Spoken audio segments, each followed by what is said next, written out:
مثلاً اگر انسان کو بخار ہے تو بخار اٹ سیلف بیماری نہیں ہوتا، وہ بخار تو بیماری کی انڈیکیشن ہوتا ہے۔ بیماری کو اب آپ نے تلاش کرنا ہے۔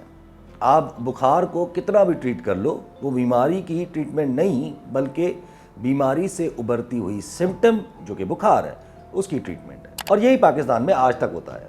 ہمارے ملک کی بیماری سیدھی ہے کہ ہم عوام کی نہیں سنتے یا عوامی رائے نہیں سنتے، اور 76 سالوں سے صرف سمٹمیٹک ٹریٹمنٹ کر رہے ہیں۔ یعنی جب جیسے جیسے ہمارے ملک کو بخار ابھرتا ہے ہم نے ویسے ویسے اسی چیز کا صرف علاج کیا ہے۔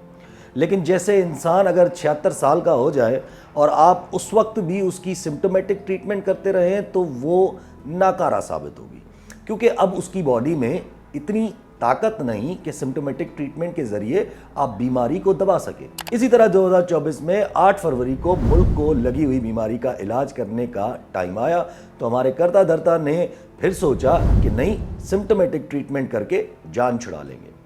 عقل کم ہے نا، آسمہ جہانگیر صاحبہ نے صحیح کہا تھا۔ یہ سیاسی ڈفرز ہیں۔ لوگوں کو ابھی بھی یہی لگ رہا ہے کہ انہوں نے جو 8 فروری کو اتنی تعداد میں ووٹ دیا اس کا کوئی فائدہ نہیں ہوا، کیونکہ گورنمنٹ تو پی ڈی ایم 2.0 کی بن گئی، صدر زرداری بن گئے، مریم نواز شریف صاحبہ پنجاب کی چیف منسٹر بن گئی، سندھ پاکستان پیپلز پارٹی کو مل گیا، بلوچستان بگٹی صاحب کو مل گیا، اور کے پی کے میں دوا نے کوئی کام نہیں کیا، کیونکہ جیسے ہر جسم میں ایک پوائنٹ آتی ہے جہاں کوئی بھی دوا اپنا اثر کرنا چھوڑ دیتی ہے، وجہ کوئی بھی ہو، لیکن باڈی کے اندر ایک ریزسٹنس ڈیولپ ہو جاتی ہے۔ مگر صرف کے پی کے میں دوائی کی ریزسٹنس نہیں ہوئی ہے، اس بار پورے ملک میں آ چکی ہے، اور آہستہ آہستہ جہاں جہاں ہم امیجن بھی نہیں کر سکتے تھے وہاں بھی دوائی کا اثر کم ہوتا جا رہا ہے۔ بس 19-20 کے معاملے پہ ہمارے ملک کے ان ڈاکٹرز کی دوائی کام کر رہی ہے۔ ججز نے خط لکھا، ہماری خوفزدہ اور ڈرپوک ہائر جوڈیشری نے یہ معاملہ لپیٹنا چاہا، وہی کمیشن اور جیلانی صاحب، لیکن جب نہیں لپٹا تو ہماری جوڈیشری نے یہ سوچا کہ چلو یار سو موٹو اب لے ہی لیتے ہیں۔ لیکن جب سنوائی ہوئی تو اس مومنٹ پہ ہمارے چیف جسٹس صاحب تو عوام پہ ہی بھڑک پڑے۔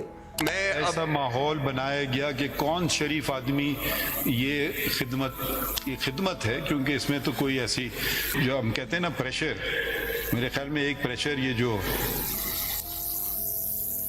اب کیا کہنا چاہیے سوشل میڈیا سے، مطلب عجیب باتیں ان کے متعلق ہوئی، مجھے شرمندگی ہوئی، مجھے افسوس ہوا کہ میں نے ان کو بلکہ ہم دونوں نے ان کا نام دے کر کے ان کے اوپر یہ لوگوں نے الزامات اور عجیب باتیں شروع کر دی۔ قاضی فائز صاحب، چیف جسٹس صاحب یہ نہیں دیکھ رہے کہ وہ مریض کو غلط دوا دے رہے ہیں اور مریض الٹی کر بیٹھا ہے۔ اس باوجود بھی ہماری سپیریئر جوڈیشری نے یہ بہتر سمجھا کہ نہیں، دوائی ابھی بھی ہو سکتی ہے، اسی لیے کیس کی اگلی سنوائی 29 اپریل تک رکھ دی۔ اتنا لمبا کرنے سے میرے خیال چیزیں کمپلیکیٹ ہوں گی، اور اگر آپ سجیسٹ کرتے ہیں کہ 15 دنوں بہت کچھ، پاکستان میں ایک جج بہت چھوٹی چیز ہے، سسٹم بہت بڑا ہے ان سے۔ I think you understand that۔ ملک کے آدھا سے زیادہ ہائر جوڈیشری کے ججز کو تھریٹننگ لیٹرز آ جاتے ہیں جس کے اندر مبینہ طور پہ اینتھریکس یا آرسنک کہہ لیں، جو بھی ہے، لیکن تھا۔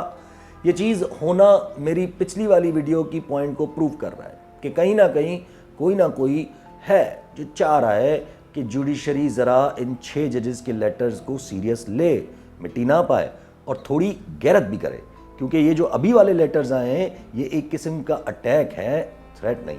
سندھی میں کہتے ہیں کہ ردھنے میں رولو، یعنی جہاں دوائی بن رہی ہیں وہیں پہ کہیں نہ کہیں پنگا ہے۔ ہماری اکنامی کی حالت دیکھیں کہ نیکسٹ ایئر آپ کو $120 بلین کے قرضوں کی ادائیگی کرنی ہے۔ پاکستان بمشکل 30-40 بلین ہی جمع کر سکتا ہے، باقی کدھر سے لاؤ گے؟ ظاہر ہے باقی آپ IMF اور دنیا کی طرف دیکھ رہے ہو کہ کہیں سے ایڈ آ جائے یا کہیں سے پرائیویٹائزیشن کی مد میں کچھ پیسے آ جائے، لیکن وہ نہیں آ رہے۔ بھائی جان وہ آئیں گے بھی کیسے؟ آپ کا ملک بیمار ہے، اور بیمار یا انجرڈ گدھے پہ پیسے کوئی نہیں لگاتا۔ تو مطلب آپ IMF کی شرطیں مانو گے، ملک میں مہنگائی کرو گے اور اپنی مجبوری کے چکر میں ہم سب کی لگوا دو گے۔ صحیح کہا تھا آسمہ جہانگیر صاحبہ نے۔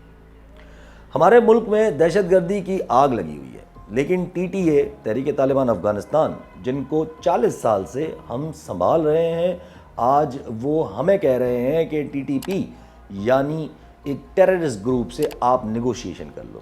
یہ تو ویلیو ہے ہماری کہ وہ ملک جس کو ریکگنائز کوئی نہیں کرتا، وہ ملک جس کی کوئی ویلیو نہیں اس خطے میں، وہ ملک اگر ہم نہ ہوں تو اس ملک کا نام و نشان بھی نہ ہوتا اس خطے میں۔ وہ ملک ہمارے دشمنوں اور ٹیررسٹ کو یعنی کہ ٹی ٹی پی کو پناہ دے کے بیٹھا ہے اور ہم سے کہہ رہا ہے کہ جا کے ان سے نیگوسیشن کرو، اور ہم صرف اتنا کر سکتے ہیں کہ ہم جواب دے دیں کہ نہیں، ہم نیگوسیشن تو نہیں کریں گے۔ پی ٹی آئی کی طرف سے گرینڈ الائنس کی بھی کنفرمیشن آ گئی، جو عید کے بعد اپنی کارروائیاں لانچ کرے گی۔ اس میں پی ٹی آئی ہے، بلوچ قوم پرست ہیں، جی ڈی اے ہے، جے یو ایف اے ہے، جے آئی ہے، ایس آئی سی سنی اطاعت کونسل ہے، اور ایم ڈبلیو ایم مجلس وحدت المسلمین ہے۔ اب جہاں ہمارے ملک کے حالات میں نے آپ کو پہلے بتائے یا جیسے اوپر بتائے، وہاں آپ دیکھ لیں کہ ہماری پریورٹیز کیا ہے۔ Army chief general Asim Munir صاحب کی ملاقات ہوتی ہے ملک کے صدر آصف علی زرداری سے، لیکن بات کیا ہوتی ہے کہ مزاحمت کی جاتی ہے ایک مخصوص جماعت کی جو آرمی کے خلاف ایلیگیشنز لگا رہی ہے۔ یار آسما جہانگیر از رائٹ۔ سینٹ کے الیکشنز ہوتا ہے لیکن صرف 3 صوبوں میں، ایک میں اس لیے نہیں کیونکہ اپنے مطلب کا رزلٹ نہیں لا سکتے۔